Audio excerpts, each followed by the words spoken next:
During the month of August, we're connecting with moms to share their personal breastfeeding experiences. Jillian Bray is a mother of two children. She's with us to share. Thanks so much, Jillian. Of course. Hi, thank you. Jillian, you are the mother of two children, a 4-year-old boy and a 4-month-old baby boy. Yes. Did you know right from the start that you wanted to breastfeed? Yes, I did know from the start I wanted to breastfeed. I didn't know if I would be successful because I had a lot of people that were around me, not even necessarily around me, but that were connected with me via social media. I guess their journey wasn't as successful. So they tried to warn me and tell me, it's probably not going to work for you. So don't get your hopes up. And that kind of like annoyed me a little bit. And I'm one of those people, if you tell me I can't do something, that's going to make me like prove to you that I can. And so that just didn't sit well with me. And I didn't come from a family that breastfed. Nobody talked about it. My mother did not breastfeed me. So it was almost kind of weird that I was so gung ho about it because it really wasn't around me like that. But as soon as people were saying that, it may not work for you. So, don't get your hopes up. I was like, okay, that sounds like a challenge and I'm going to accept it. And I accepted that challenge and I was determined. And yeah, here we are. You were successful. Yes. Yes. Was it a beautiful bond for you? Yes, with my first one, it started off rocky because, I didn't know what I was doing. And within the first week, I already had the sore nipples and just, it was uncomfortable. And of course, later I learned that breastfeeding is not supposed to hurt. So I was confused on why it was hurting for me. And so, of course, I'm thinking of all the voices in the back, the background saying, it's not going to work for you, Jillian, it's not going to work. When my midwife saw my son's latch, she was like, oh no, mama, I see immediately what's going on. His latch is not correct. And as soon as she fixed that, honey, I was on and you could not stop me. With my first son, we went for about almost 3 years. And now with my son, now he's 4 months. I plan on going as long or longer.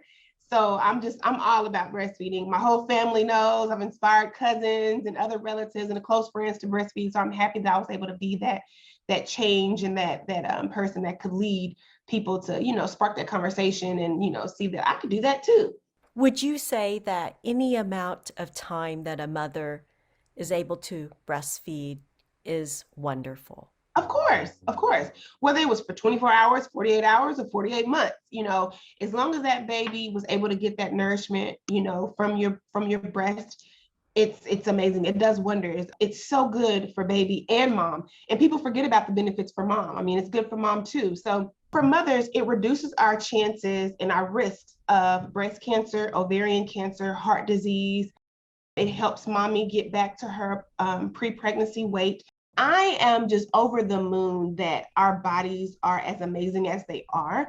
So anytime baby is on the breast, if they're getting a cold or any kind of sickness, your body and that baby's spit saliva are like married. So that saliva will communicate to your breast, hey, baby is about to fight an infection off, or baby is about to get sick, or baby is about to have some kind of sickness. We need to create antibodies, and it will send that communication on, and your milk will have antibodies in that milk to help that baby fight off whatever infection is coming. It's phenomenal. I don't know how God designed our bodies like this, but I'm thankful. I'm a woman. I love being a woman that I can provide that nourishment for my children. But yeah, it continuously changes as the child gets older. So I really want people that are listening to this to know that, if your child is 1 or 2 years old and you hear people saying, it's time to get that baby off the boob, or whatever, that baby is too old. No, your baby literally is never too old to consume breast milk because your milk changes as they age. You're a working mom. Has breastfeeding been challenging? What has helped you keep going? So since I am a working mother, my employer and my boss, they know how I am for my children. I don't play about that. So they know about me taking my breaks every 2.5 to 3 hours. That's not a problem. I'm very thankful that I have a job that understands that. So far, that hasn't been a hindrance. I know other women may not have that opportunity for them to be able to do that. And I would just encourage that they talk to their employer beforehand, before baby gets here, to let them know, hey, this is the nourishment for my child. Like, if I don't do this, my baby doesn't eat. And it's true. It's not like you're, being, exaggerating. No, you're not, because it's true. I only allow myself one snooze, because if I allow myself 2 or 3, next thing I know, I've missed that pumping session and I've communicated to my body that I don't need that milk, and my supply will go down. And that's how supplies go down. People think, oh, it's because I went back to work and I couldn't keep up. It's because you weren't, releasing that milk in enough time. The longer you go and not pump, your body's thinking, oh, they don't need it. So let me slow down. Let me cut back a little bit. So no, I don't play about that. I set my alarms and I stick to them, close my door. Hey, y'all, I'll be back in a minute. Go pump, and then I go back and do what I need to do. Tell us about your husband's role. How did he help, or how is he helping? And how He's can dads be more supportive?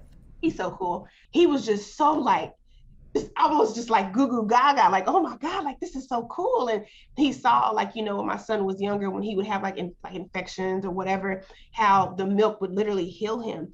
He's gung ho for it. So for other dads that are watching this, I would say just be her support.